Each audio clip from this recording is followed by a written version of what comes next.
What's going on, y'all, and welcome on in. Today's video could get a little bit spicy. It's kind of a heated topic, and that topic is spending in Epic 7. Specifically in this video, I want to mainly cover the Black Friday packs in the shop.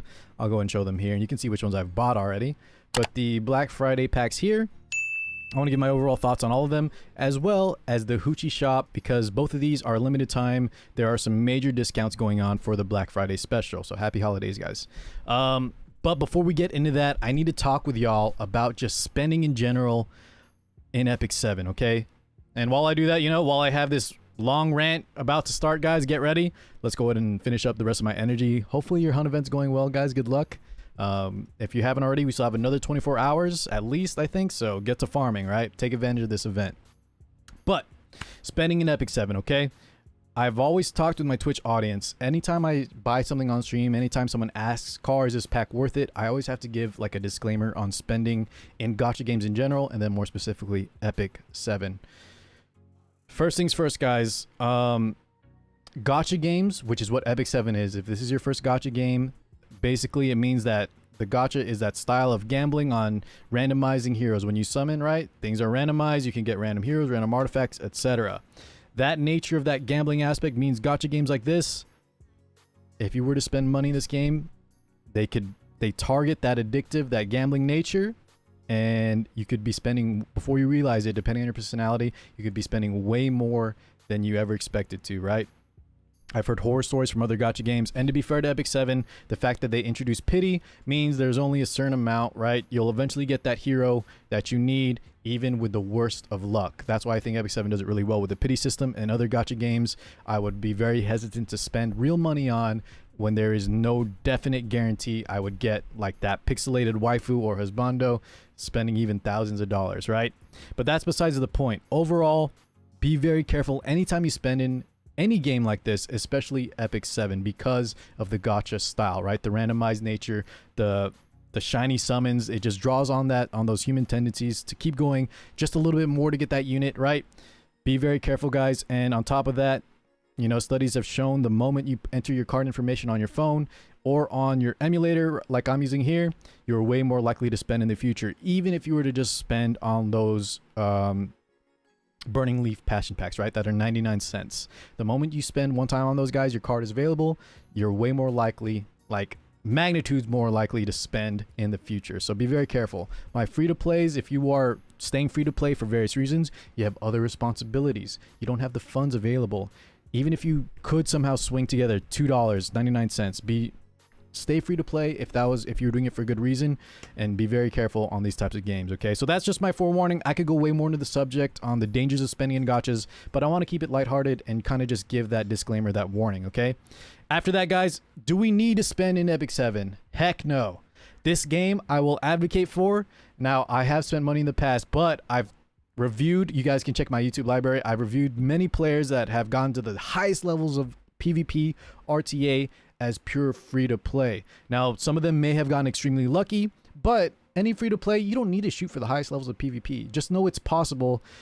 I would say even with average luck. It might take you longer with average luck. If you have worse luck, well, hey, you might have to you might have to spend even longer to achieve those same results. But the point is, you can achieve even the highest levels of PvP, and that is the top of the mountain. Most of y'all watching, you're gonna want to hit whatever goal it is, champion, maybe emperor. But a lot of us, me included, I don't need to be legend. I don't need to be the top one rank at all. So if that is the criteria, if that's the bar, you can experience almost everything in the game. And I focus on PvP because that's going to be the most difficult aspect. If you just want to collect as many units as possible, if you just want to see all the PvE content, like reach Abyss, the highest Abyss floors, guys, 100% you can do all of that as free to play. So never feel pressured. You do not need to spend a dime in this game to get the full playable experience, and I think that's why Epic 7 is one of the best and one of the most successful gachas for this type, at least, beyond the amazing visuals.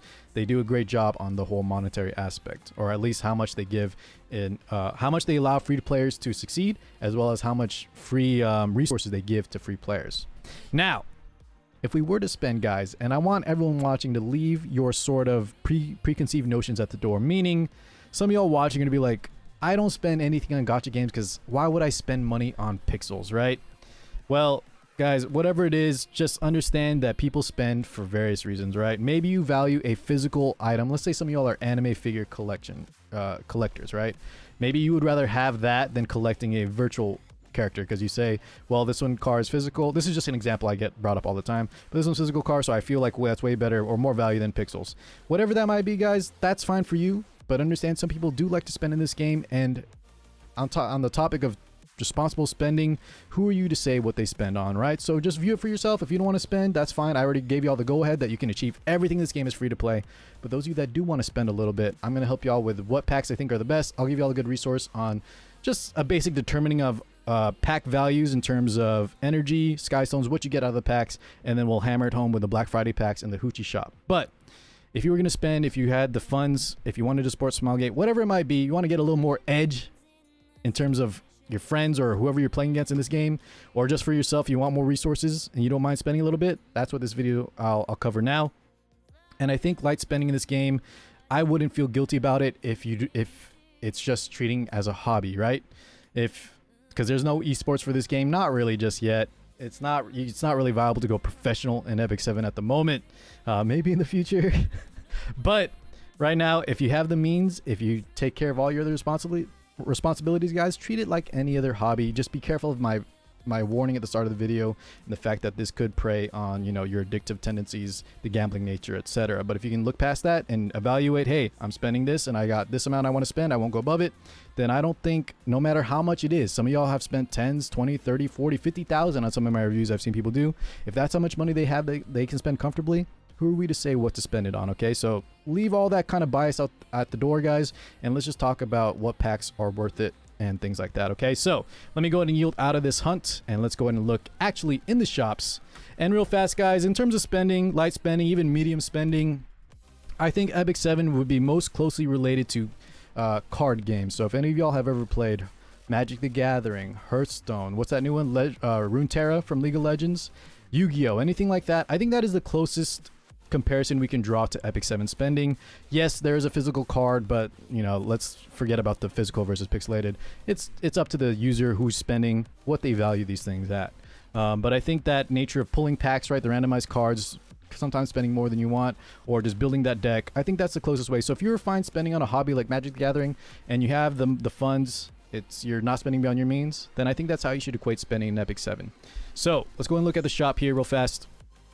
And let's start with the Black Friday packs. Actually, before I open this up, guys, I want to show you all the spreadsheet that I referred to earlier. And I will link it either in the pinned comment or in the description below. Don't take too much stock into this. And big, quick shout out real fast to the users. Where are their names at? Let me see here real fast. User Trimentators and Mask Rider for this document. And basically, guys, the reason I'm bringing it up, I don't really follow it too much. You can kind of tell which packs are worth more, and if you ever are unsure, you can use this as a reference sheet. I think it was last updated this year. It said May, but I think they might have updated it a little more recently. Just be careful. It could be slightly out of date on some things. But basically, guys, they're doing a pack analysis, breaking down the overall worth, which could be a little bit subjective, but they break down the energy per dollar spent, gold per dollar spent, and the, of course, like I said, the worth in terms of the money spent in US dollars. Okay, so this is how you can kind of rank up the packs against each other, and we can see which packs are way more value than a regular pack. And usually the limited time packs compared to the packs that are always available in the shop have way more value, obviously.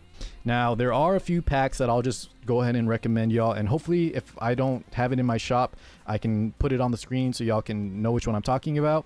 But the monthly packs, of course, guys, monthly pack 1 especially and monthly pack 2 are insane value, right? And together they're the cost of a World of Warcraft subscription, a little less than a Netflix subscription, or a little more, excuse me, than a Netflix subscription if you were to buy both. You know what I mean. I think if you just wanted to put forward $5 to $10, $15 together, I think, yeah, 15 together on these, that alone will give you a lot of value.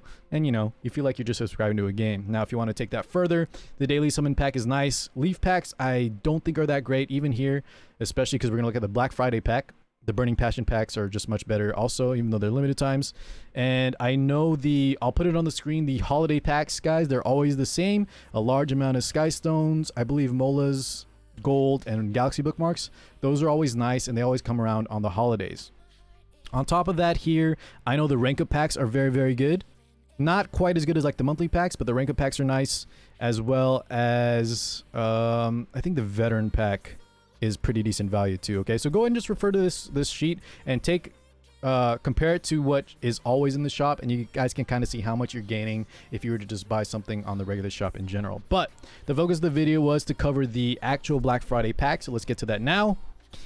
I think, guys, in terms of just overall value compared to the regular packs in the shop, these are all insane, okay? Especially the top two. And I think everyone watching, if you were going to spend anyways, the top two are very, very nice. If you just look at the leaf pack, guys, right? 22 leaves for 30 bucks. This gives over almost triple the amount of leaves. You don't get the sky stones, of course, but you get a lot of gold on top of that. So just to show you all the value, very, very good if you're going to spend. You need leaves. This is an insane pack. The Mola pack too, also with a mini growth pack on top of it for the rare catalyst. Very, very nice. And every single player, especially you guys should be hunting right now, can make use of the leaves. And everyone needs Mola's gold catalyst, right? These two in general are just very good. Now the other two packs I would say are a little more whale territory, and that's because if you're 5-star hero summon tickets, remember I never recommend to buy the hero tickets, the randomized one from the Hoochie Shop, and this is kind of the same thing.